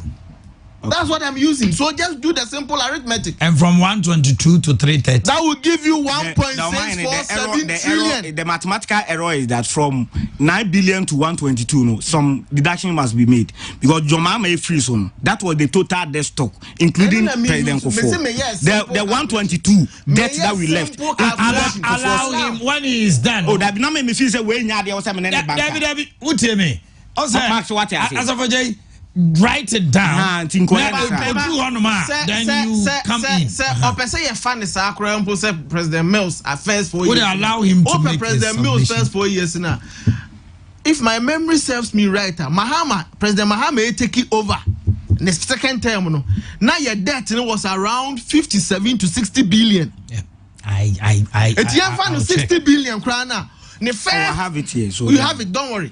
We divided by 9 billion. Around 57 to 60. 57 crown divided by 9 billion. It tells you so the Bosiano bought more than 6 times, 5 to 6 times. And what was the impact? Maybe some who say, just a crossroad in nominal terms. What you say? Just young be done. It's a layman's analysis. Amano. No who say NPP in terms of our debt. Add on to our debt. We are better managers of the economy. Okay. Okay, petrol is about 30 cedis. Figures and I near 23 cedis and a title scran near 20 say 4 near 3 cedis 20 pesos. Meboa President Mahama a free so near 18 cedis 74 pesos.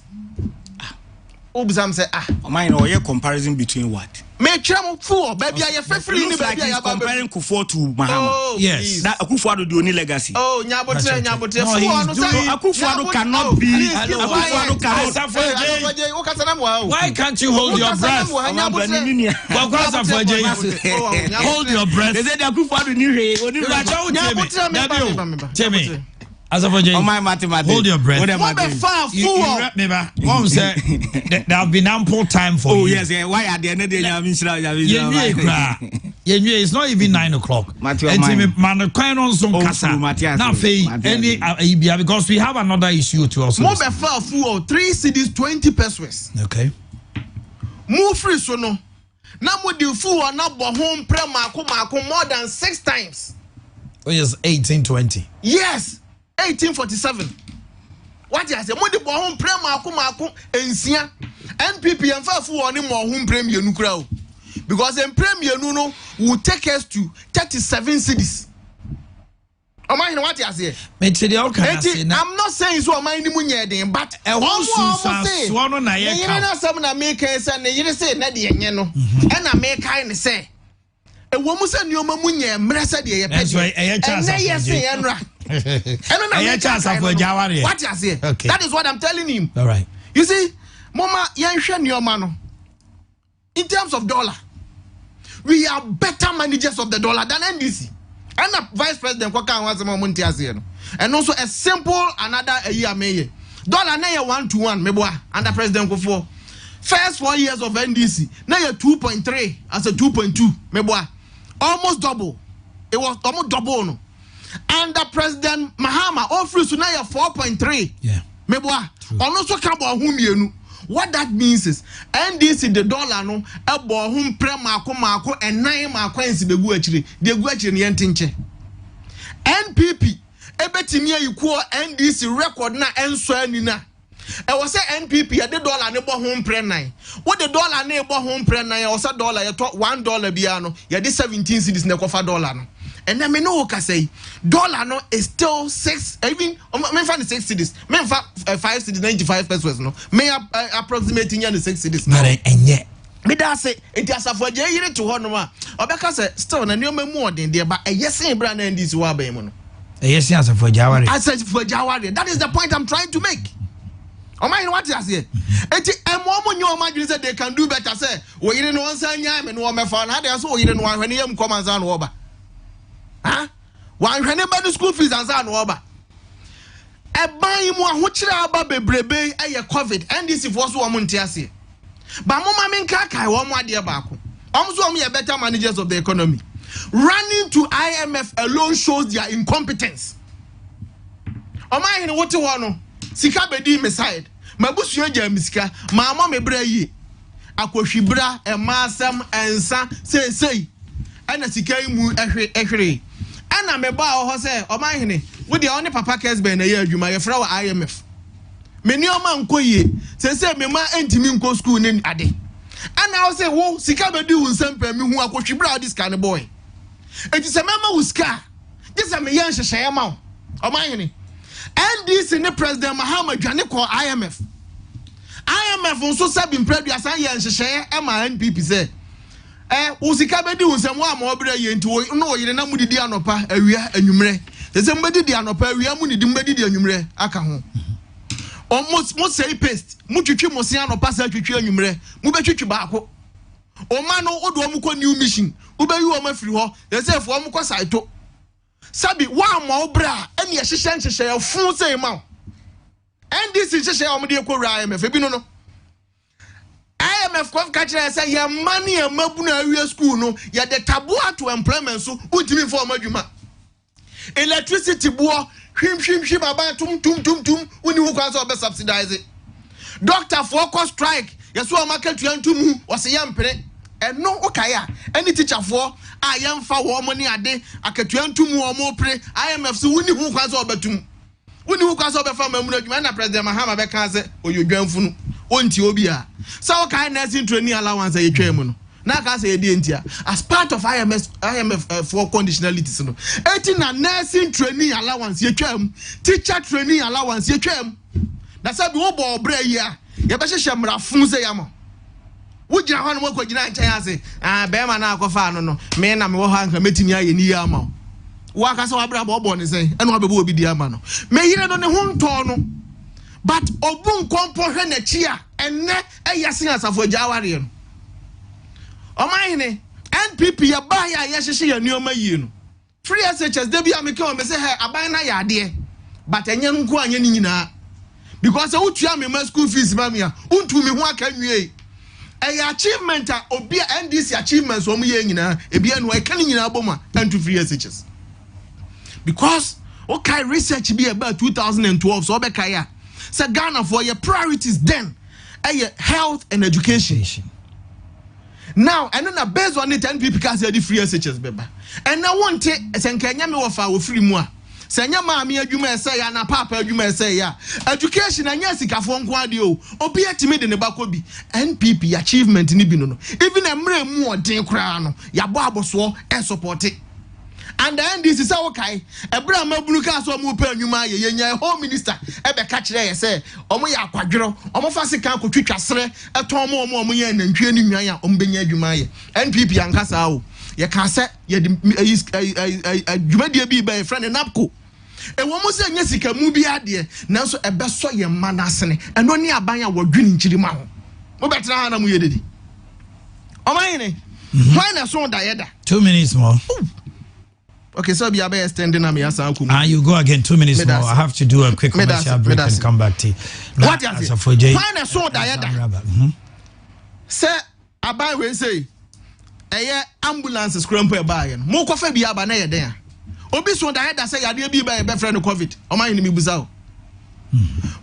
There was no pandemic. Na bibi an hamo. Mudi ye kodum so mu enfie 9 4 good years mu bia mu say NDC for say dum so nyuma say na gun Ghana major media houses to say Kessben mu kra na mu twefa mu bi na ebi pon dumienu me ma me no ye cold store no mu bu say kasa no boy me nkatin kwan na me ye share fridge mu a ese ye dum so ntino u bu say me kasa na boy ebia wu mu na hwe ba ohia ni ntumago ye na de dum so kwa magazine wanya ho kwa fa sanyo ene ho ahwa engine kwa bu so o ma no motare clutch no magazine ni kra na yiri so wo kwa adwuma me de me ka aba taxi driver no me clutch ahye me se mo nkwatare ma me ya dum light fitani na tutu okwa ya okwatare so ya dum light papa no wakra na yiri so oba ba ya clutch no wanya adwuma no fitani na ntimi anya ka na ama me ana wono so anya chop money akobo na yiri akonhuma me so a me taxi ya gisi ho no me so adano manko adwuma ye nyina yakra yire se yakwa adwuma yanko adwuma wo otimi nya no eba be kasa ne and electricity Omanhene ye nyina ye nim se electricity e far cheaper than when President Mahama was in power far cheaper kania no so say gina so na ani made esan ye me de pa kania ne bonani ana Ghana fo kasa eno ni ade ya me de onim de ntira e kire se nipa ne wogidie wa NPP mu se ye ne ebetini aye etu ampesa ade ne be. Thank you. Hold your breath for me here. Let me read some messages quickly. Tell NDC man that should come to MPP market and learn from there. The bad of MPP is the best of NDC. Still Dr. Baumia. Okay. Oh my, good morning. I've read this one. Let me read this one. As of just should know that what is the current population now? Tell us for J and his NDC that they should not anticipate things will be the same as the population increases. It affects everything as well as the economy. With all these COVID situations in Africa, Europe, Asia, and America, which even the so-called countries which are economically good are crying. So if Ghana has been able to manage the economy despite all these challenges, as for J and NDC should applaud Akufo-Addo's government. I know and trust Akufo-Addo's government will come back to put the economy in shape. Free SHS is ongoing, 1D is ongoing, one district, one hospital is ongoing. Okay. Omanhene, I used 7,000 to marry my wife in 2020. My friend also used 2,000 to marry his wife in 2016 in the same family. What is he saying? Philip Minter Jaboso. Tell the NDC man to go for the seat from Nanado and bring back the old prices of items he's mentioning. Has he forgotten life is not permanent? That's what he say. Anyway, this one says, good morning, Omanhene. This is David Odias and Park in Tampo. The same issue pertaining to Collins Dada is in correlation with that of Ajimamenu. What is the MPP fraternity saying about it? And this one says, I don't know much more about what Asafoje is saying, but what I can say is that some of his figures are not, because I bought a ceiling fan just recently at the price of 85. And for the electrical cables, he's not telling the truth. Well, I don't know. Asafoje went to the market and these are his figures. Okay. From Drobo, Omanhene, the NDC man should listen to the simple arithmetic the MPP man is making. He's really making sense. In fact, MPP government has deceived Ghanaians. President Nanado and his people always think about their pocket, but not Ghanaians. From teacher Silas Pristia. And good morning, Omanhene. Asafoje is back. Asafoje the Asembeba. I like this man for how he speaks. But he should do the same when NDC is in power. Mr. Simple could grant to me say, Senyami adu number power. Now buying Koya no bomachisa. I am Nana Sari from Swami Kumasi. I'm enjoying your show. Respect. Tell the NDC man that he should minimize his speech. Why do you want him to minimize his speech? From what? Yeah, Brony from Abompe. Oh, MPP. Omanhene, tell them to keep quiet. He said they should keep quiet. Please get me my panel members some water to drink. It's early morning, but Asafoje is on heat. He needs water. The NDC communicator failed to tackle the fact stated by the vice president. He should be able to prove to us that what the VIP said was untruth, but he couldn't. It's evidently clear that the MPP is better managers of the country. Greetings to MPP Abanga, the next MPP youth organizer, Kodia from Enchi.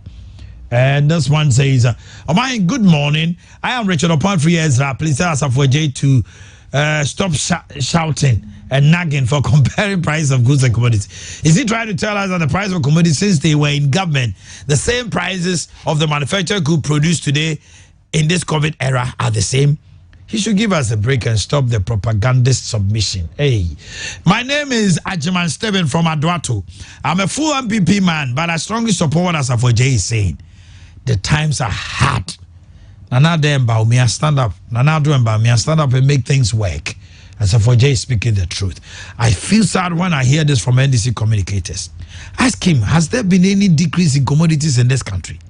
What we expect from them, so let us know what they were doing good and MPP has made it worse. What you are doing today is an expression of what you did yesterday. Is the NDC going to do things right when they come to power? Olala, Manso Aponapon. Okay. Things are very expensive these days. And what Asafoje is saying is true. Price of 20K LPG gas. One of the what the Nadia Betuo or say 152. So Asafoje is not lying. Or the receipt actually. Okay. Please tell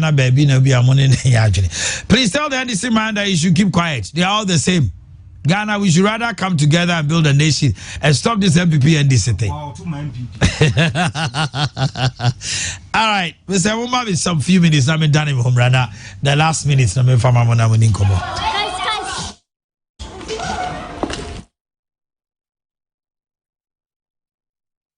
This is Kessben 93.3 FM, a new wave of excellence in radio.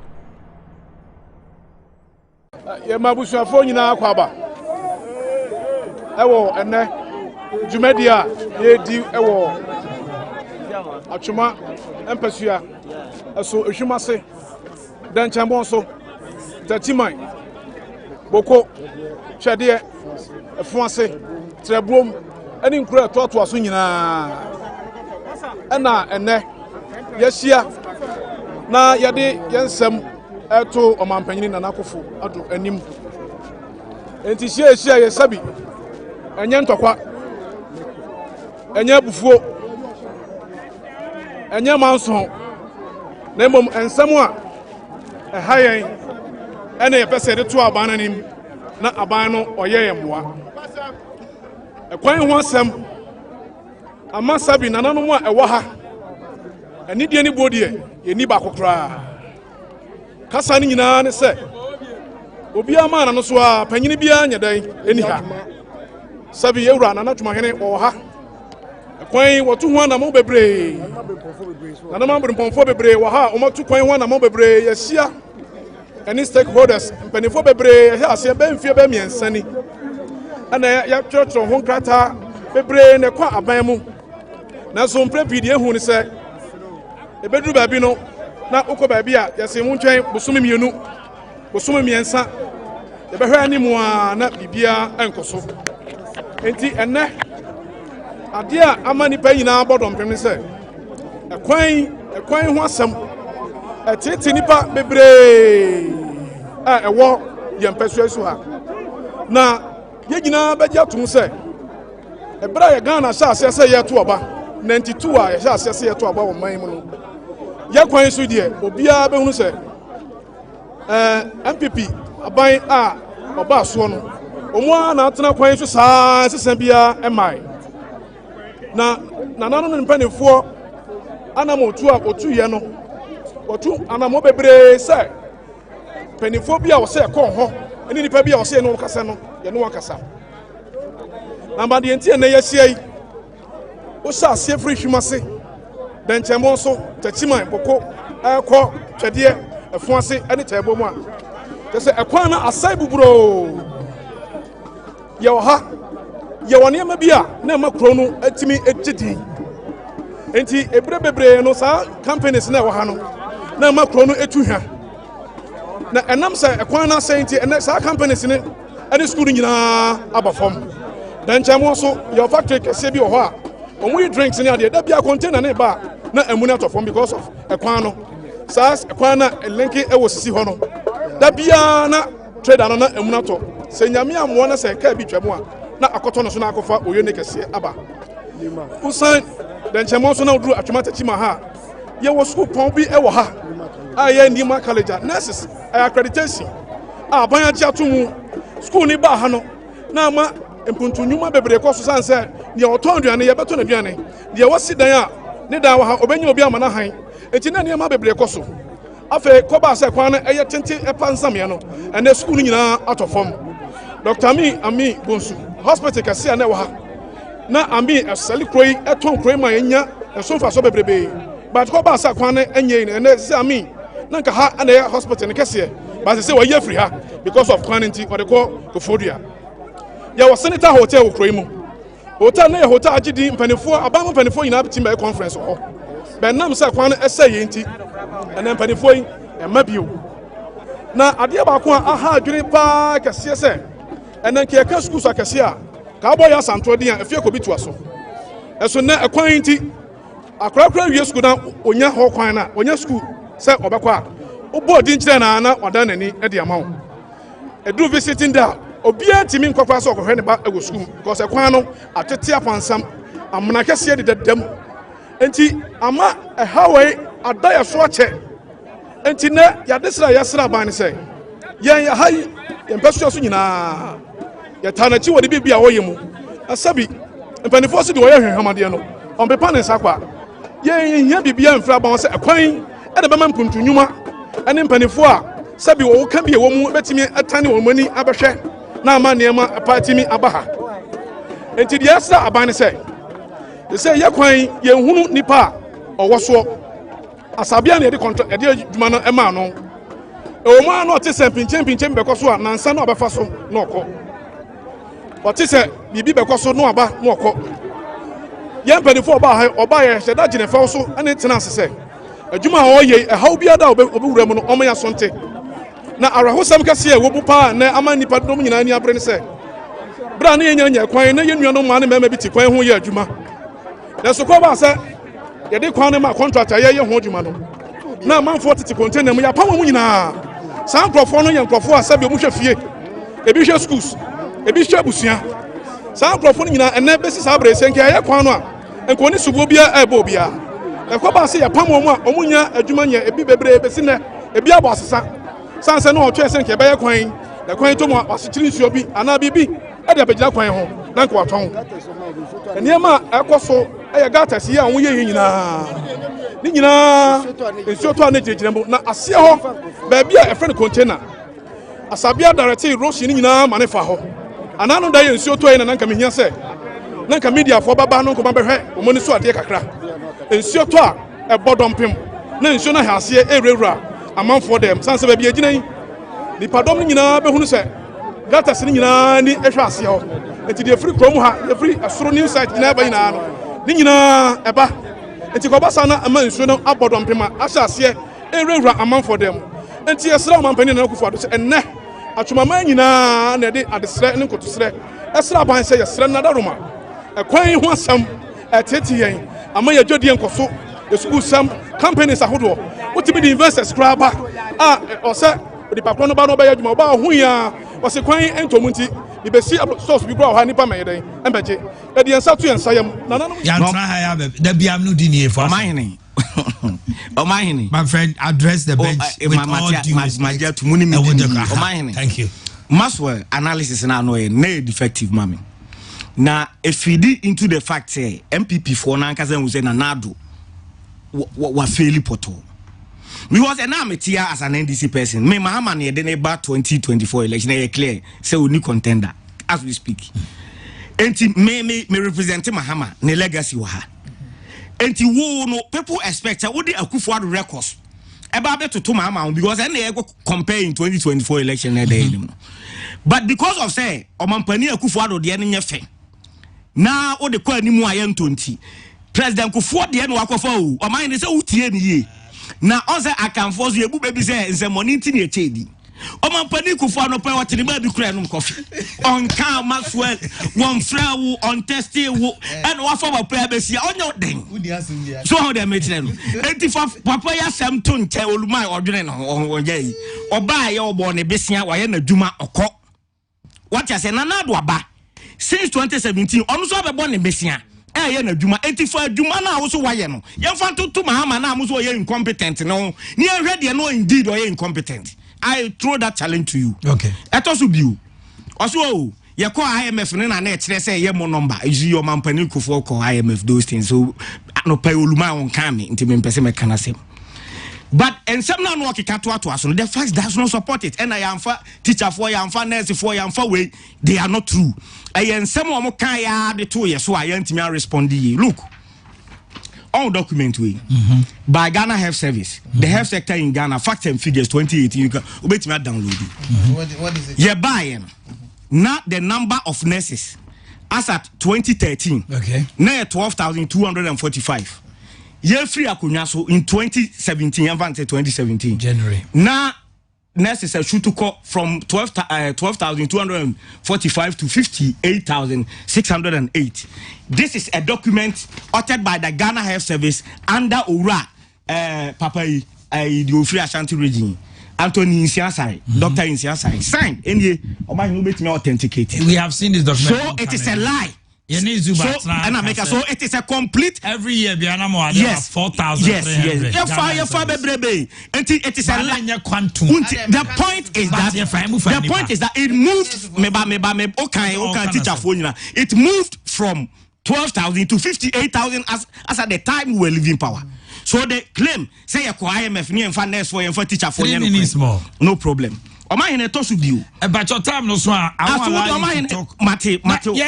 Now you don't want us to talk about. Ajama de meba. Me bonne tew. Say won wa reason. No problem. Omanhene etosu biu. Osi o oka asem bi Omanhene wa ya ma.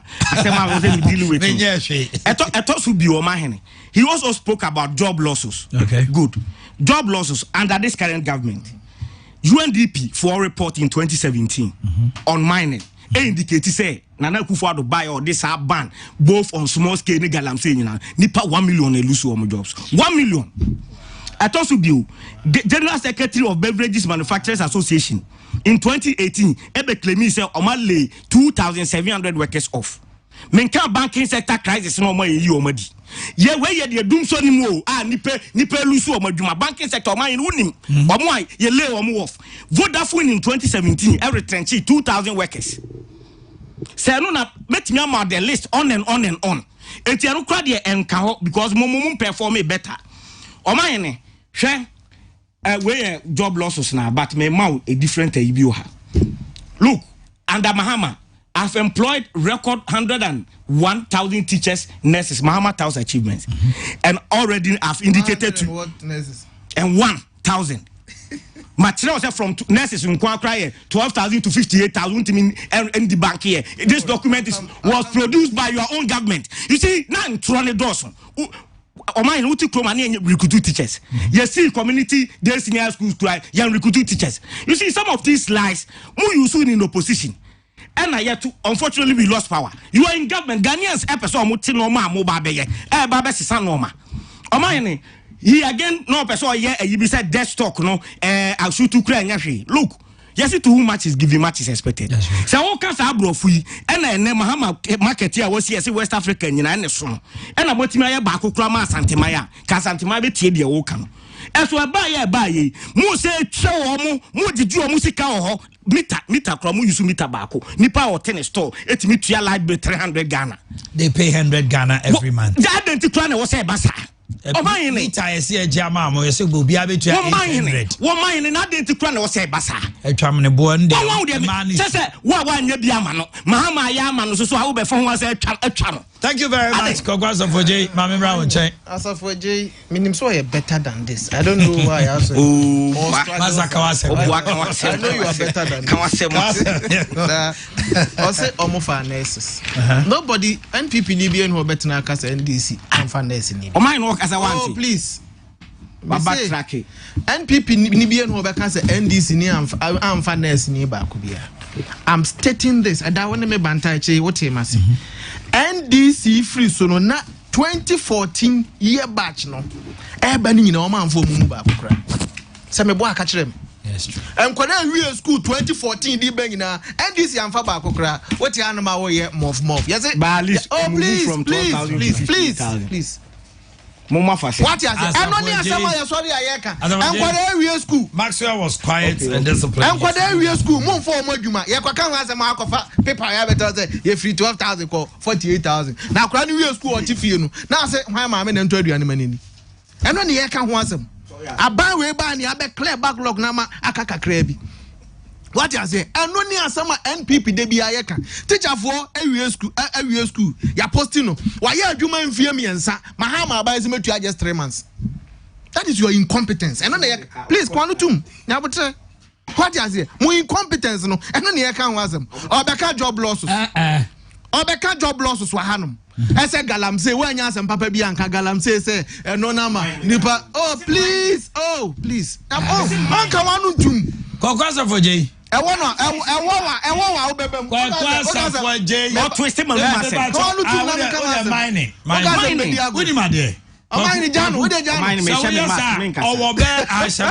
the max with me gas something. Galamse say you na yansagu yetia yesu no. Yade ya manfo twiko omumu ene ade no monwene ho. Say galamse agunti ngrofo lusu nyuma.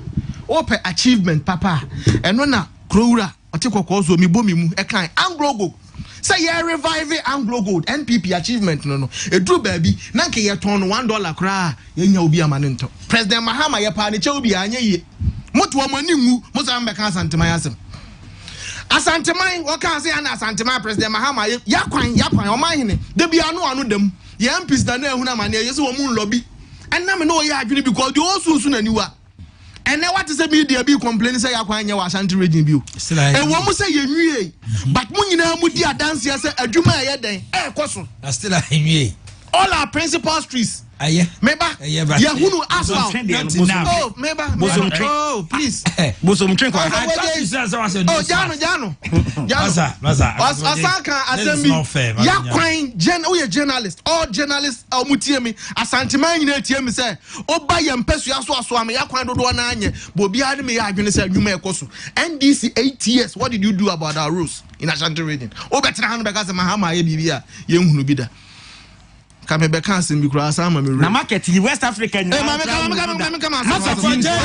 Africa nko kura mu bi da ade ba ko the banking sector allow NPP achievements ba ko ya achievements no dia sombo ba ko ne the banking sector Omanhene what be mpani nsem da sa obi de sika akoto bank akoye ni investment na sika national ban bi si metua ho ka ama what be mpani nsem da and John Dramani Mahama President Mahama banks egu ye ewo eman more than 80 microfinance ne banks and egu yanda John Mahama abreso emu dia he na agese President Mahama akotua de sika ama no je abanya wo wa abada ye te se akufu ado asafo je na wo krom ha so sika da bank ni bia me sure say unya na ka me mo hwan di ka me go mo hwan di I job time no class from prayer the last one o say ada na me ko fa President Kofu de e de ababa ya analysis me ba mu jawo President Mahama no onye vice president under Mills good omo ni omo achievements be bra omo tout no most of it na your Mills there and the NDs na Mills say President Mills wanya adwuma bia e wo kurom ha no be kwai hospital so am ka say President Mills na si sorry President Mahama na ye but omo refer President Kofu Abraso na ye de ma konsa etu de enyi President Kofu mfrim me ka NDC fo ase be kwai oh please na winim When is under President Kofu and Eurojet, you know, no under President but the Eurojet facility never came.